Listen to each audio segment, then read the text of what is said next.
The Portuguese Magnifico, passion, commitment, leader, quality. Many of you will know that I'm not a Fernandes fan and believe he is the single biggest issue on the playing side. Of course, with such a radical opinion come the predictable Bruno agenda comments, you're not a Man United fan. This video is a deep dive to show you where I am coming from as an analyst. You may still disagree at the end, no problem, but at least watch this video with an open mind. If you really can't handle what's about to come, I recommend this. Superficial stats with zero context to fanboy the Portuguese Magnifico. The choice is yours. There's no doubt that Fernandes is the ultimate stats man, which are used constantly by his fans to prove his worth. In the age of fantasy football and FIFA ratings, fans are using stats without context to judge players either positively or negatively. The eye test seems to be a thing of the past. Two stats that I always see popping up with Fernandes are kilometres covered and chances created. Starting with kilometres covered, last season Fernandes was 9th for most distance covered, which averaged 10.84 kilometres per game. So statistically, Fernandes is a workhorse. But let's analyse what his running amounts to. Firstly, shooting out of the defensive formation, usually on the keeper, selling himself, creating overloads for other players to deal with. I've done so much analysis on this and people still don't get the domino effect this creates. The maths is simple. Pressing the keeper leaves a 10v9. So it has to be done with intensity and impact, not a Sunday morning stroll. These examples are more intricate. United have this midfield line, shadow marking the space behind. Fernandes shoots up and opens his pocket, and City have beaten that front line. If Fernandes stays there, City don't have that line-breaking pass. The game plan for the cup final was to maintain this wall to stop City progressing centrally. Fernandes can help himself and engages the ball, leaves Kovacic free, one ball out and back in, and City beat the wall. Even against City where the game plan is clear, he is still undisciplined. And then the token gesture pressing, if you can even call it that. All this is movement, clocking up meters that turn into kilometres, getting cheers from the crowd, but having very little impact on matches, except in a negative sense because it's so unimpactful. The next layer to this is, when the ball goes past him, he either doesn't track back or kinda trots back. This is against Brighton last season, and we can see Fernandes scans and sees João Pedro and starts to track him with a nice easy jog. And carries on, but doesn't make the effort to get in front of João Pedro, who puts it away, and then has a really good look around for someone to blame. Statistically, Fernandes may have clocked up 50 metres there, but the net result would have been the same if he had sat down and waved João Pedro off. This is the lead up to Spurs' second goal last season. Bear in mind Pap Sarr scored and Fernandes is on his shoulder. You know what's coming, he just lets him go.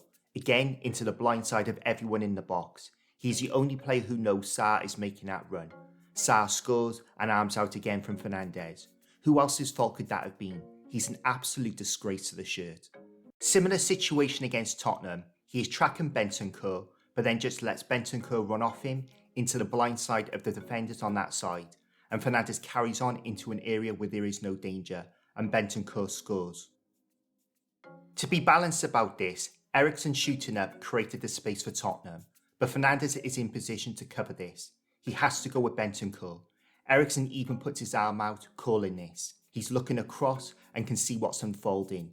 Again, another 80 metres in the bag that contributed nothing to helping the situation. This is the first goal against Chelsea, and we can see Gallagher free in the box for the cutback. And as Gallagher is about to put it in, Fernandes is nearly there. If we look at this from another angle, it's another lethargic Fernandes trackback, and another situation where he has full view of what's unfolding, which is Gallagher on the blind side of the defenders, but no intensity or desire to shut that situation down. This is the build-up to Forest's first goal last season. As the ball is played out to Elanga, for some reason, Fernandes is moving up the pitch instead of facing his own goal, looking to drop back in. As the ball is played into Dominguez, again, he's on the blind side of the defenders on that side, with Fernandes looking straight at it. As he puts the ball into the net, that distance would have taken Fernandes a second to cover at full tilt. It took 3 seconds for the ball to get to Dominguez from the pass that went out to Elanga. Another goal scored by a player getting into that blindside pocket. And of course, always looking for someone to blame. To be balanced about this, for the Dominguez goal, this player gets behind Dalot, which caused McTominay to go across. He wasn't getting there, so Evans then goes across, leaving Dominguez free. For the Gallagher goal, you could argue that Casemiro could have looked over his shoulder and defended the edge of the box instead of dropping back in. But from that attacking midfield position, Fernandes had full sight of what was happening in that pocket on the blind side and should have been in better positions to sweep that area. And the lack of that played a big part in United conceding so many chances from cutbacks last season. Other factors played a part, but this was a big factor. Here, Fernandes is in front of Bell. As we run this on, he lets Bell run off him into the space, and it's this head bowed, humped back, this is too much trouble posture. He can see Gay making this run, and again just lets him run off him.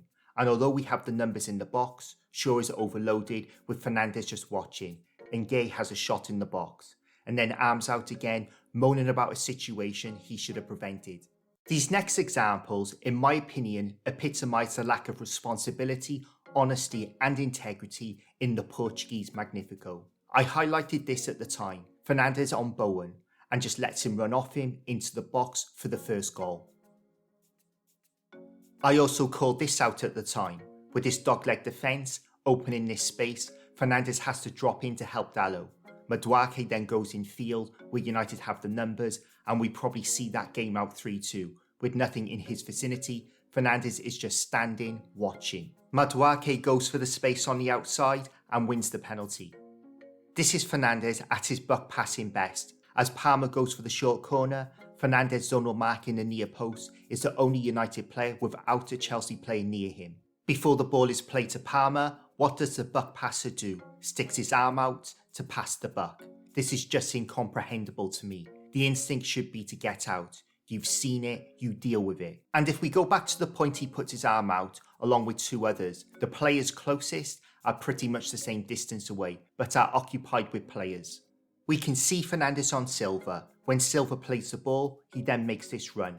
Fernandes, without looking, just passes him on, putting Eriksen in this overload situation. And he comes across to Silva. Who needs enemies?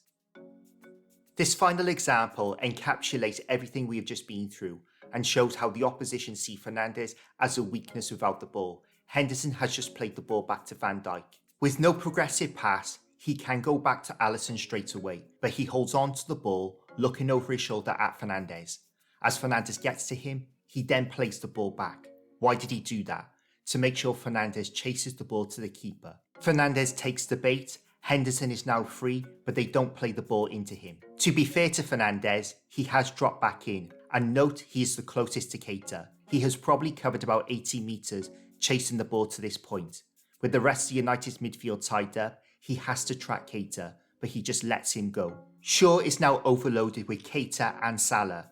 As Keita is about to score, look at the distance between him and Fernandes. If he stayed where he was, without chasing Henderson, Van Dijk and Alisson, and just tracked Keita, the distance covered would have been a lot less, but United wouldn't have conceded that goal. These examples are just the tip of the iceberg, and why I continually say this guy has zero integrity and lacks respect for his teammates. If in his mind it's not his job, he's not interested in helping his teammates. The ultimate buck passer. Going back to the stats, the numbers are impressive, and I'm not saying that all his movement is to the detriment of the team, but it's not far off. These stats have mainly been accumulated aimlessly chasing after the ball, destabilising team structure, and token gesture trackbacks and pressing. This is as close to stat padding as you are ever likely to get in football. But why is it important to highlight this? There's a saying, the fish rots from the head down. Fernandes is at the top of the tree on the playing side and is a standard setter. But this is what happens when the leader exudes every behaviour that is the complete antithesis of a winning culture. Kobbie Mainoo, one of the best talents to have come through United's youth ranks in the last 30 years. This was Mainoo on his debut, making last-ditch tackles and clearing off the line. After being in this team for a few months, he's outside the box, shoulder to shoulder with the Portuguese Magnifico, watching their opposite numbers taking shots in our box. The playing culture now driven by Fernandes spreads like a virus, the BF350 virus, and not even the talent of Mainoo can withstand it. Garnacho, another young talent recently criticised for not tracking back. But when the captain is rewarded with a £350,000 a week contract for the same behaviours, of course that mentality spreads. Moving on to chances created. Statistically, Fernandes created the most chances last season across Europe's top 5 leagues. In last season's home game against Sheffield United, statistically, Fernandes was credited with 9 chances created, which is very impressive. These are the 9 chances. Chance 1, Chance 2, Chance 3, Chance 4, Chance 5, Chance 6, Chance 7, Chance 8, Chance 9. Kulusevski against United earlier in the season was also credited with 9 chances created. Chance 1, Chance 2, Chance 3, Chance 4, Chance 5, Chance 6, Chance 7, Chance 8, Chance 9. Statistically, both players created 9 chances, but anyone with the gift of sight would have seen in terms of the incisiveness of the pass and quality of chance created, Kulusevski's were massively superior. The whole point of this analysis is to point out how the number bods quantify a chance created, and that is the last touch before any attempt at goal. This liberal interpretation to manufacture stats for mainstream media clearly distort reality, and that is, the stats that tell us Fernandes is the most creative player in Europe don't substantiate the eye test. In my opinion, as creators and orchestrators, Maddison, Odegaard, Paqueta, Palmer and De Bruyne are better than Fernandes. I'm going to extend the review of his stats to goals scored. Fernandes has scored 83 goals in 250 appearances, which works out as a goal every 3 games, which for an attacking midfield player, someone who is a lot of the time the furthest or joint furthest forward, statistically, I think that is acceptable without being exceptional in my opinion. But 32 of Fernandes' goals have come from free shots from 12 yards, also known as penalty kicks. That's 38% of his goals coming from the spot. And Fernandes' drop in goal contributions has coincided with United getting less penalties. Last season, he went 15 Premier League games without scoring. It took him 13 appearances to get a goal this season, and he has scored 3 in his last 29 European matches. And not even the biggest Bruno supporter can say he hasn't had the chances. These misses are from last season alone, and we can clearly see he's had ample opportunity to make a greater goal-scoring contribution. Unless of course these misses are Maguire's fault, or is it still Cristiano's fault for traumatising Fernandes when he returned? Before I move on, I want to comment on this caption. Now, straight off the bat, that's a great achievement from Fernandes, but to use this to even suggest he's anywhere near the same league as De Bruyne is ridiculous. So I'm going to give this some context. During the 4 full seasons Fernandes has played for United, he has played 12,667 minutes in the Premier League. De Bruyne has played 7,863. That differentiation is the equivalent to 53 matches. As we have already discussed, 32 of Fernandes' goal contributions have come from penalties to De Bruyne's 7 over the same period. De Bruyne mainly plays as an 8 in the right half space in a team with multiple creative players, compared to Fernandes, who is a 10. Now we can talk about De Bruyne playing in a far superior team, but he is just one cog in a machine, compared to Fernandes, who has had the team built around him from day one. So the fan club who say, build a team around him, well, we always have. Before this season, Fernandes had 95 goal contributions in the Premier League. 33 of those goal contributions came against sides who finished in the top half. Out of those 33, only 14 were against teams who finished in the top 6. Compare that to 62 goal contributions against teams that finished in the bottom half, with 14 of those against sides who were relegated. You decide your own conclusion. This next part is difficult to quantify. Some people call it passion, My opinion is it's a toxic personality which manifests in different ways. I'm going to start with the cowardly act of calling young players out in public. He first did this with Garnacho when he was a 17-year-old, publicly questioning his professionalism, and at the time got a bit of criticism for it, and rightly so. It's not his place to talk about other players publicly in a negative way. Then, after the Galatasaray game last season, he indirectly called Pellistri out for not passing in this situation. Fernandes said, "What we have been doing in the Champions League is not enough. We have to control games better. This isn't the first game like this. We have to be smarter and manage the games better. Sometimes it is about finding another teammate who is free and not taking the chance yourself." I could go to town on this about his comments on control, which he lacks, and being smarter in managing games. Those who live in glass houses springs to mind. But of course, Fernandes would never be guilty of such a heinous crime.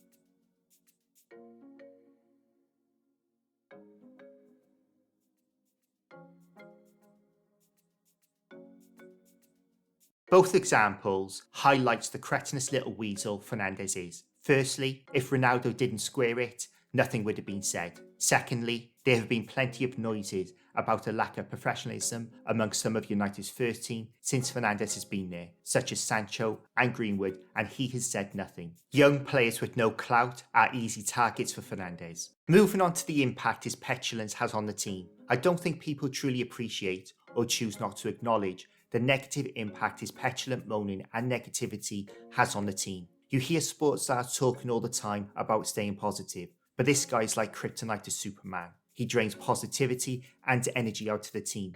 In my opinion, his on-field attitude is detrimental to the team. But it's also the lack of accountability. He'll go after others for their errors and make his errors the fault of others also. But this is the Portuguese Magnifico, and it's not his fault. Being such a superior player to his teammates, he gets frustrated with their inferiority. So, let's test that theory that the poor boy is constantly getting let down by his teammates.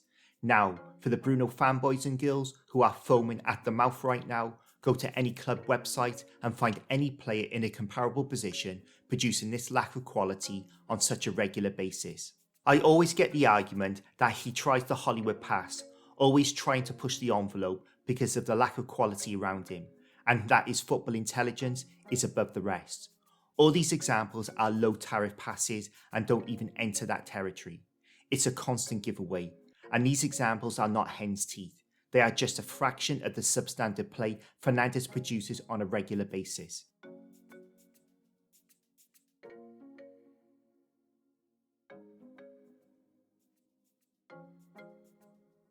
If we go back to the summer of 2019, when the transfer window closed without signing Fernandes, despite being linked with him all summer, reports came out that United scouts recommended not to sign Fernandes because he gives the ball away too much, with a 75.1% pass completion rate. They were spot on. But the comment that makes me chuckle the most is, if Bruno played in a better team. Well, let's extend that and change the narrative slightly. Højlund could say, if I played with a better attacking midfield player, I would have scored more goals last season. Fernandes didn't exactly lay it on a plate for him, and was a major contributor in Højlund's struggles in getting chances, let alone goals. And his failure in clutch moments has nothing to do with who he plays with. Garnacho makes a good run, and Fernandes has a huge gap to play that pass, but delays it and Garnacho runs offside. Same game, high line, loads of space to play that pass, and hits the defender. Similar situation to the Liverpool game.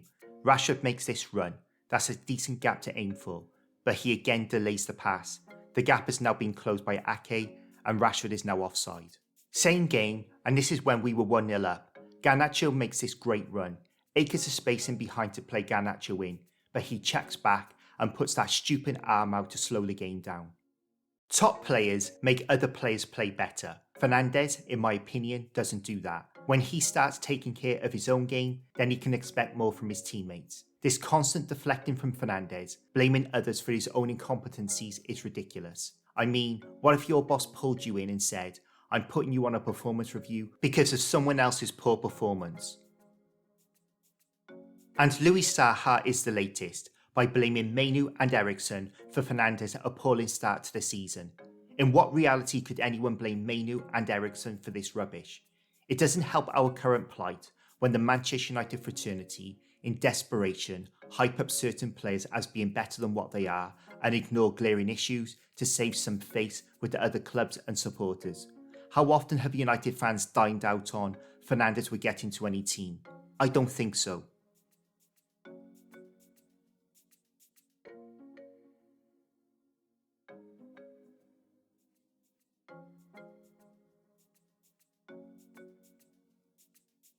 The Portuguese Magnifico has been celebrated for his commitment to the cause. Okay, let's look at that. Situations like this drive me nuts when Fernandes gambles to avoid physical contact, leaving the door open. Here, he has Basuma in a great position, but goes left anticipating the pass and opens the central area. In this situation, all he has to do is meet man and ball and stop forward progression, but he just runs straight past him, giving Luton this space to attack. He can see this pass and just needs to step up to meet man and ball again, but moves past the player, anticipating what, I don't know, which again opened the pitch for our opponent. This is incredible. All he has to do is drop in front of Ayling, but literally jumps out of the way of him. Absolutely pathetic. In this last example, Fernandes is in a great position to get across to stop Quansah progressing, but he practically stops and allows Quansah to get on the outside of him. It's unbelievable. Unbelievable.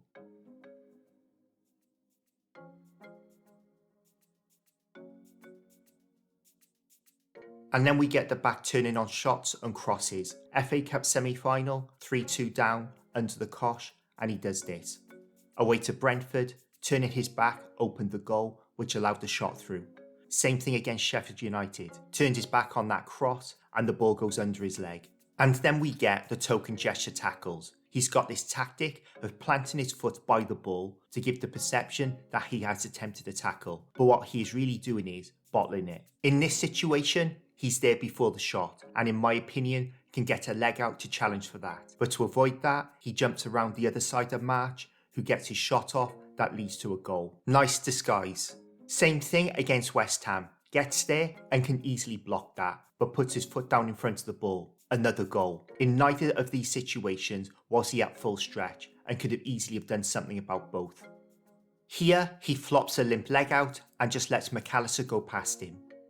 This is a naughty tackle by Shea, but the reason Fernandes gets injured is because he bottles the tackle. He does this little foot plant trick in front of the ball, but if he went for the ball, that becomes a 50-50 block tackle, which takes the follow through out, and he doesn't get hurt. All of these situations show a player that doesn't want to do the dirty stuff. Now we know he isn't in the team for his defensive qualities, but he can't be this bad. Before I wind this up, I want to look at these comments he made while on international duty. There are a few things I want to pick up on here. To begin with, I would say 90% of the teams Portugal play are either good championship level teams or lower, or at the most, bottom half of the Premier League. And that goes for all the top international teams. That's why international football isn't the litmus test for players. Just look at Gakpo at Liverpool. But if we look at his performances in the three major championships he has played in, Euro 2020, he started the first two group games, got subbed off in both for Renato Sanchez, and lost his place from the third group game onwards to Sanchez. The 2022 World Cup, he was okay. He had a good game against Switzerland, as all the Portugal team did because Switzerland decided to play suicide football, but was awful against Morocco, deciding to try and cheat a penalty when he went through instead of going on and scoring. Euro 2024, he was poor, couldn't hit a barn door with a pass against the Czechs, and I can't remember seeing as many bad corner kicks in a row as he hit against France. The biggest Bruno fanboy is Roberto Martinez, and he even subbed Fernandes off in that game. So he's great for Portugal, is a myth in my opinion. In terms of the food, he is on 350 grand a week. He can afford to ship some Portuguese tarts over to the UK. But his comments on, in his opinion, the superior dynamics, feeling better playing for Portugal, the level of player being better, and playing in his country is spitting in the face of Manchester United, his teammates, Ten Hag at the time, and the country of England. If Rashford had said 10% of this, he would have got trashed. The Ten Hag apology was a disingenuous act. That was a private conversation he made public to make himself look good. And these comments on Amorim's arrival being the right time prove that despite Ten Hag giving him the captaincy and giving him every second of every game, he never had his back. Absolute hack of a footballer. The devil's verdict is, disclaimer, no artificial intelligence was used in the making of this video. Everything depicted in this video is a matter of fact. So the question is, do the positives of Bruno Fernandes outweigh the array of negative behaviours he displays every single game? In my opinion, not even close. If Fernandes is still at United in 2 seasons after this one, still captain and playing every second of every game, Amorim will be going into the 26-27 season under the same pressure Ten Hag came into this season. But whichever way you look at Fernandes, the elite football world has spoken by the mere fact he joined United to begin with and is still here 5 years later. Thank you for watching, and I'll see you in the next one.